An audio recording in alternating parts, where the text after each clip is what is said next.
Hey, everybody, welcome to the Fast Bowling Cartel podcast. Damien Fleming, Jason Gillespie. We're reviewing day one, Adelaide, and it was all happening. Well, it all happened early on. I mean, Australia ended up 8 for 326, great 100 by Carey, 82 by Usman Khawaja, some great fast bowling from Jofra Archer. Yes. But the big story early was no Stephen Smith. I know, that was crazy, wasn't it? It was, obviously in the morning He's got vertigo. he's got vertigo. So, I mean, I've never had vertigo. I've never experienced it, but I spoke to a couple of people today, Fleming, and they said it can be very debilitating. So what are the sort of symptoms? well, I feel like you just find it difficult to stand up and negotiate a room without feeling like you're going to fall over. So, look, like inner ear, some sort of infection, the inner ears. So, He's had it before. yeah, he has had it before, over the years, I suppose. So, look, hopefully Steve Smith, he'll recover in time for the Boxing Day test. But our thoughts are with him, and hopefully he can get the rest he needs and be ready to go. Yeah, I mean, best of luck to Smudge, and I think he would have loved batting on this ball. So 6 millimeters of grass. It was in the mid-30s. And early on, you thought Australia, the opening partnership, get to around number 30, Travis Head and Jake Weatherald.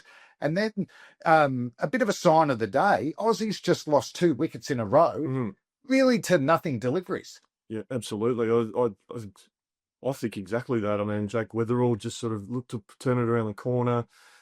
Travis Head just driving on the up and got caught at catching cover point. Then after lunch, when Marnus just chipped one straight to mid wicket, I don't know. It was just a little shovel, wasn't it? And so he shoveled it, and then Cameron Green, 2 balls later, just clipped one to mid-wicket. And you could see Jofra Archer, he's just bowled those 2 deliveries. They weren't poor deliveries, but they were great deliveries. That's right. But you're not expecting when the ball goes down on a short length, middle and leg, that you're just going to get a wicket.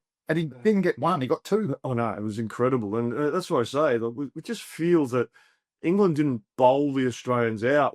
The Australians gifted the wickets to the English bowlers. So, the English bowlers have copped a little bit of criticism, and from the first 2 tests, on that surface, it was very much favoured batters. You felt at times that England were on top, and 4 for 90, 93 or something. That, Australia were under pressure for sure. We've got a couple of Australian batsmen to talk to, but if you told me this morning that Usman Khawaja would score 82 on day one, I would have thought there was probably more chance of us finding a cure for jet lag.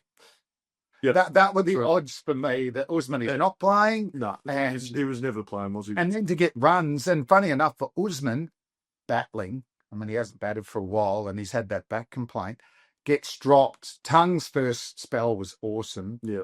Harry Book drops the catch. And then it was almost like Usman went, I've got a second life here. Yeah. And he played his shots and got the game Australia's way. Yeah, he certainly did. And it felt exactly like that he just thought, well, you know what, this is my day. And he went out, played some shots. There was at times some pretty indifferent English bowling.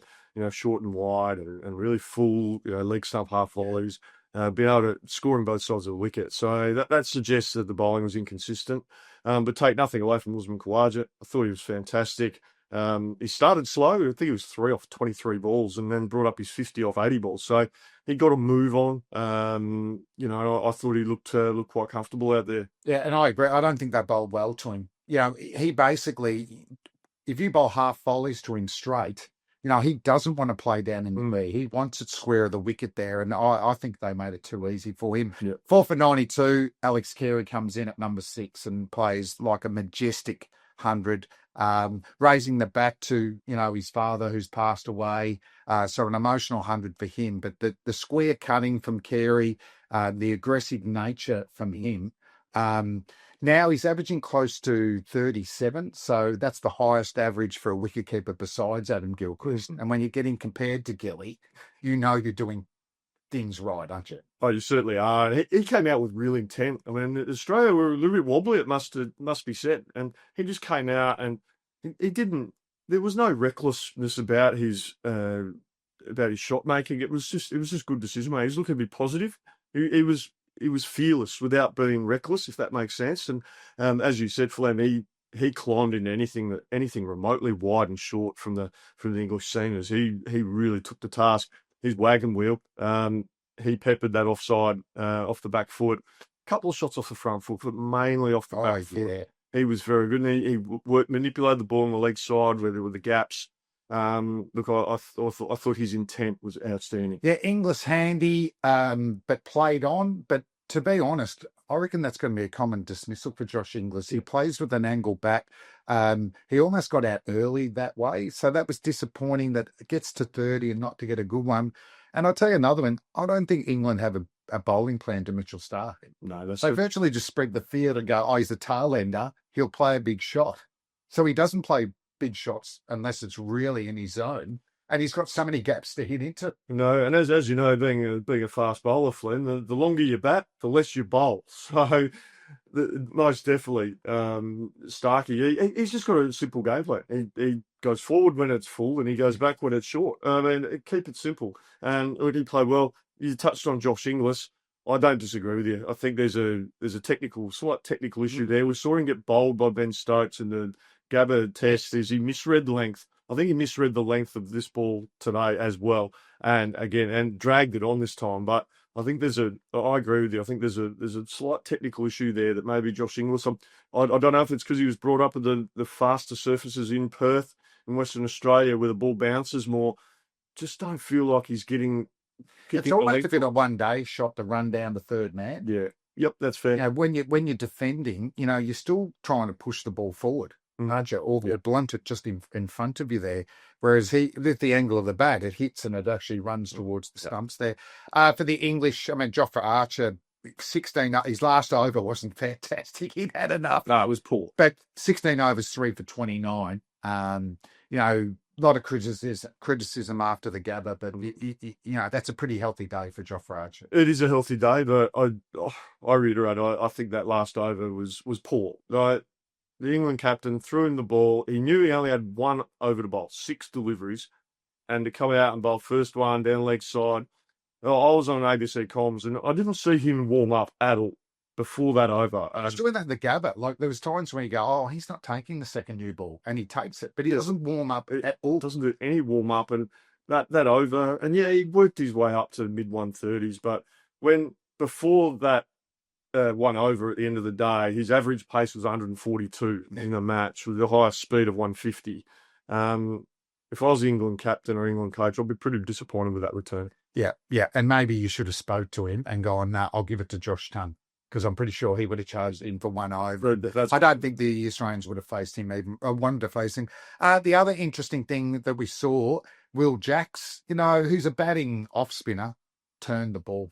Yes. So Nathan Lyon. He's going to have a huge impact tomorrow, but more importantly in the English second innings.